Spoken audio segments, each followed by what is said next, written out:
The weirdness continues. And there's a duck here.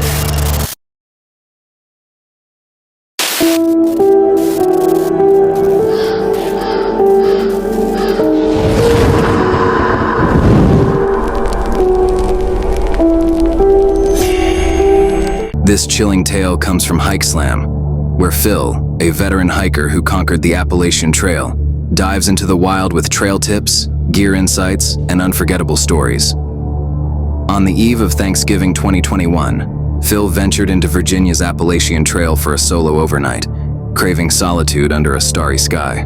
But the tranquil forest had other plans, unraveling a haunting mystery of cryptic messages, grim discoveries, and a shadowy figure that turned his peaceful camp into a pulse-pounding escape. As I was walking up, I saw some trash in the trail, and I came across this. So some Bud Light cans, plastic bat, some writing on some of this garbage.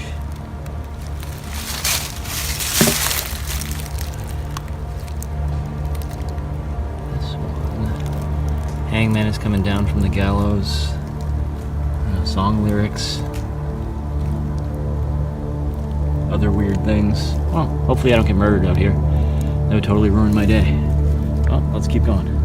Phil's journey starts with the quiet crunch of leaves, the Virginia woods bathed in autumn's golden glow. But the serenity shatters when he spots littered trash, cans and wrappers etched with cryptic song lyrics and strange ramblings.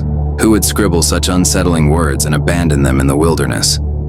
The forest's calm feels tainted, like it's hiding a secret. I'm about halfway to the campsite, and I just entered the wilderness.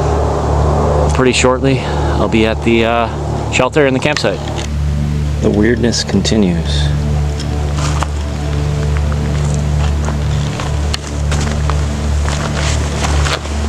What the hell?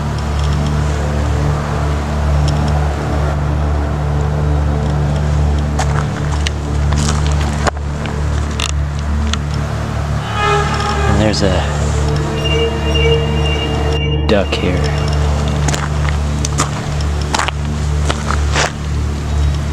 A very long note.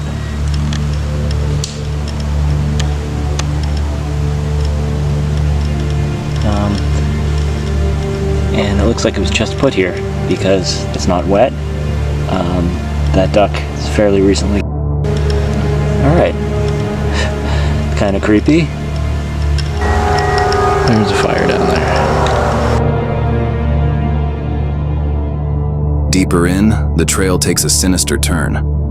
Phil uncovers more notes near a campsite, their contents a jarring mix of conspiracy theories, personal confessions, and dark poetry, paired with an unalive duck placed like a grim offering. The scene feels staged, as if someone wanted it found. Phil's instincts scream danger, the air thick with unease. A flicker of fire and a tarp in the distance betray a nearby camper, possibly the source of these disturbing relics. Phil quickens his pace toward a shelter, eager to distance himself from the ominous presence. The wilderness, once inviting, now feels like it's watching his every step. That scene back there really freaked me out though. The sun's going down. I'm gonna get to the shelter, reassess the situation, and see what I think about this whole deal. I'm a little out of breath because I'm trying to put as much distance between me and that sketchy camp spot back there as fast as possible. So, okay, I'm gonna press onto the shelter and then reassess. Though not captured on film, Phil crosses paths with two terrified women hikers and their dog, desperate for news of a man leaving creepy notes and dead animals. When Phil mentions the nearby campsite, their fear spikes, pleading for him to escort them past it to their car. Their panic confirms his suspicions. Something, or someone, lurks too close for comfort. As I was hiking toward the shelter, still considering what I was going to do for the night, These two women were hiking in the opposite direction. They had a little dog with them. They asked if I had seen the guy who was leaving the notes. I said he has a campsite down by the river because I could hear the fire going. I could see where his tarp was set up. He was actually just sitting on a rock down there. They said that they were kind of freaked out and asked if I would go with them and walk past his campsite so they could get back to their car. So I did, and then when I got back to my truck, I went over to the other side of the road, drove up like a Forest Service road, and I'm actually on the Appalachian Trail, just going the opposite direction. So, all right, there's the sign for the shelter. You can see it down there, right through the trees. Doesn't look like anyone's there. Approaching the shelter here. There's definitely nobody here. There's a knit cap there. Pretty clean. Shelter log. After I eat this, all I have to do, make a fire, hang out, maybe read through that shelter log a little bit, maybe have a little whiskey. It's gonna be a good night. I'm gonna check out the shelter log here. Almost every shelter on the Appalachian Trail has a shelter log where people write in their trail names and what's going on. They can write whatever they want in there. So it's kind of cool tradition here. Let's see what this one says. Hiking again, finally. All right, let's see what's happened recently. Holy. At a new shelter, miles from the eerie campsite, Phil seeks refuge. But flipping through the camp log, his heart sinks. The same erratic handwriting from the notes stares back, ranting about incarceration, biblical prophecies, and cryptic schemes. The realization hits hard. This mysterious figure's reach extends far beyond the river, casting a shadow over Phil's safe haven. This writing looks almost exactly like the writing that was on that garbage a couple of miles from here. Let's see if this makes any sense. I'm just gonna see what it says. Cleaned the outhouse, picked up trash, collected wood for others. See Charlie Daniels' Simple Man lyrics, which I used in 2013 Facebook post, and note the rope I found with the silicone sealant can 2 miles south of that. I left it on a stump. In 2018, while I was incarcerated at the Okaloosa County Jail, what the heck? In solitary confinement, I figured the following out. Refer to Isaiah 28:15 through 9. Here in early 2017, Trump, Nebo, allowed Obama to have the special use of the Air Force One for a trip to Palm Springs. This is the same ramblings from the guy that was on the other side of the river. That's kind of scary, kind of weird. Those women down there said they were going to call the police on the guy.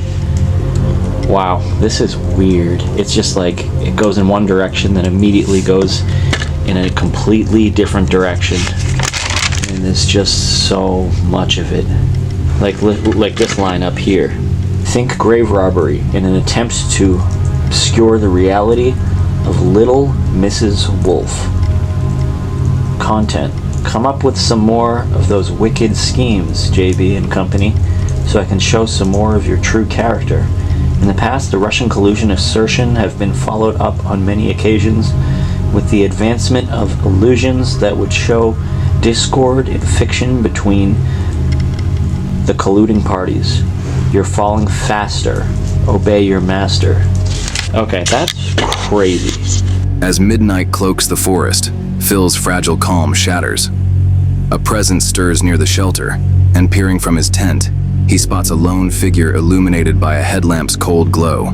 Is this the note writer drawn to the shelter for unknown reasons? The darkness offers no answers, only dread. I thought it would be a fun little thing to look at the Johns Hollow shelter log. That's where I'm staying, Johns Hollow shelter. And it was fun at first. Once I came across that guy's writing, it was so weird. I felt like I don't know, the plot continues or something. The same writing as that guy that's 3 miles away that I hiked this far away to get away from the dude. I guess he was just here a few days ago. Ranting, it's like music lyrics and political stuff and, talking about people leaving trash and just weird rants and Bible quotes, and it's just like all over the place. At least he is, he seemed to be settled down for the night in his weird camp spot there by the river. So I feel like he's not going to come up here. Hopefully. We'll see. I'm going to stop drinking the whiskey, switch back to water, and let the fire burn down, and then I'm going to head off to bed. All right. Dude, what the hell is going on here? I'm in the shelter. I'm packing up my stuff to go into my tent, and they have these things that they put in shelters a lot to hang your food bag from, so like mice can't get to it. Look at this one. What do you know? Same handwriting as the one in the book, and that garbage on the trail from that same dude. So it says, watch out for yeet mouse.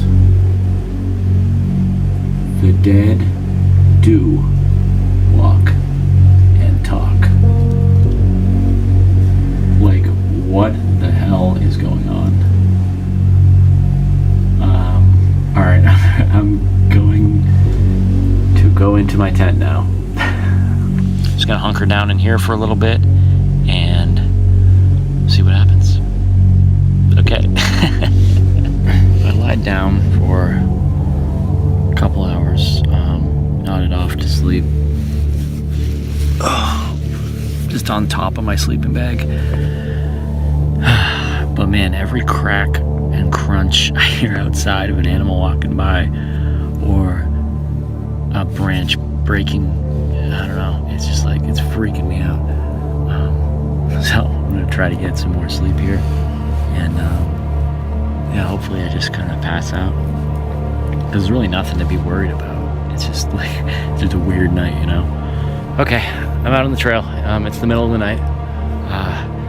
I was down in my tent, not asleep, kind of just like lying there staring at the tent walls, listening to all the sounds, and then I heard somebody down by the shelter. So at first I had to convince myself it wasn't what I thought I heard, but it definitely was somebody down there. So I didn't even wait to see or go down to see who it was, see if it was like a bunch of teenage girls or something. I don't know. I was just like, I am getting out of here. So I packed up all my stuff, and I packed it up very quickly. I don't think I left anything behind, and I just walked past. As I walked past, it did look like a single guy hanging out in the shelter. He had a headlamp on.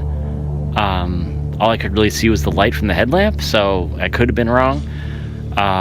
But man, it was yeah, so I don't know. I just got out of there, and like that's the thing. It's like it was probably a guy who was out like me, like out and wants to just go camping or spend a night out. Beautiful night,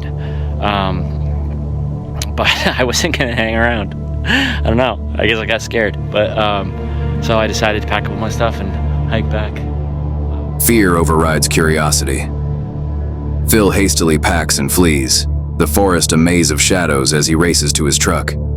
Every glance back checks for that haunting headlamp trailing him. He escapes unharmed, but the mystery lingers. Who was that figure, and what drove them to haunt the Appalachian Trail with such eerie traces? Could other hikers have crossed their path, unaware of the danger?